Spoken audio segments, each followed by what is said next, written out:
ஆண்டவரும் ரட்சகருமாய் இயேசு கிறிஸ்து நாமத்தினாலே உங்களை வாழ்த்துகிறேன். கர்த்தர் ஆசீர்வதிப்பாராக. எனக்கு அருமையானவர்களே, இந்த காலவேளையில் ஏசாயா தீர்க்கதரிசியின் புத்தகம் 43வது அதிகாரத்தில் ஒரு சில வசனங்களை தியானிக்கலாம். 43:24 இப்படியாக வேதம் சொல்கிறது, உன் பாவங்களினால் என்னை சங்கடப்படுத்தி உன் அக்கிரமங்களினால் என்னை வருத்தப்படுத்தினாய். பாவங்களினால் சங்கடப்படுத்தி உன் அக்கிரமங்களினால் என்னை வருத்தப்படுத்தினாய்.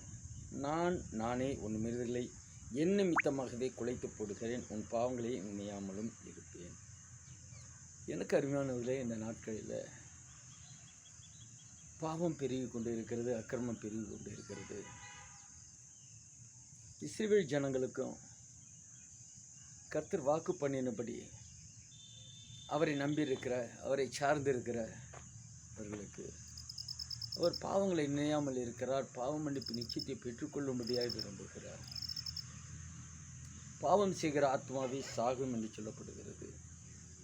உன் ஆதி தகப்பன் பாவம் செய்தான், உனக்கு முன்னின்று பேசுகிறவர்கள் உனக்கு விரோதமாய் துரோகம் பண்ணினார்கள்.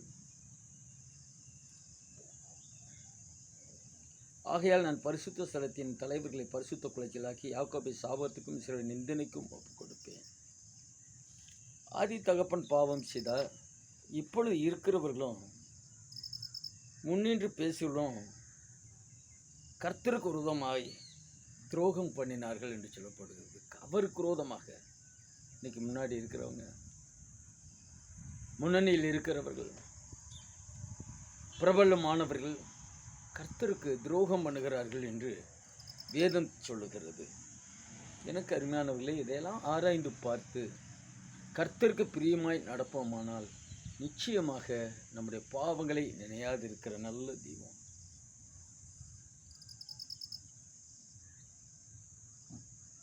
பாவம் செய்கிறவர்களால் அவருக்கு ரொம்ப சங்கடமாக இருக்கும். என்னுடைய ஜனம், நான் உருவாக்கின ஜனம், இவர்கள் பாவம் செய்கிறார்களே, அக்கிரமம் செய்கிறார்கள் என்று அவருக்கு ரொம்ப சங்கடமாக இருக்கிறது. எவ்வளோ தூரத்துக்கு நம்ம நேசிக்கிறார் கர்த்தர். அவரை சங்கடப்படுத்தி நாம் என்னத்தை சாதிக்க போகிறோம்? பாவத்தின் சம்பளத்தை குறித்து கவலையற்று இருப்போமானால் அவரை சங்கடப்படுத்தி நாம் என்ன பலனை அடைப்போகிறோம்? கர்த்தரை சங்கடப்படுத்தி என்ன மேன்மை அடைப்போகிறோம்? பாவத்தை செய்து என்ன உயர்த்தப்பட போகிறோம்? இதில் முன்னணியில் இருக்கிறவர்களும் கூட அவருக்கு விரோதமாக துரோகம் பண்ணுகிறார்களாம். இன்னைக்கு துரோகிகள் பெருகி கொண்டிருக்கிறார்கள் தேசத்திலே. கர்த்தரை அறிந்து வேதத்தை அறிந்தவர்களும் கூட கர்த்தருக்கு துரோகம் பண்ணுகிறவர்களாக இருக்கிறார்கள். அவரை சங்கடப்படுத்தி அவர் வார்த்தைகளை தூர எரிந்து போடுகிறார்கள் என்று வேதம் சொல்கிறது. எனக்கு அருமையானதில்லை, இந்த நாட்களில் அவரை சங்கடப்படுத்த வேண்டாம். பாவத்தை குறித்து அறிந்து பாவ மன்னிப்பு நிச்சயத்தை பெற்றுக்கொண்டு பாவத்தை தூக்கி எறிவேன்னு சொல்லுவேன்.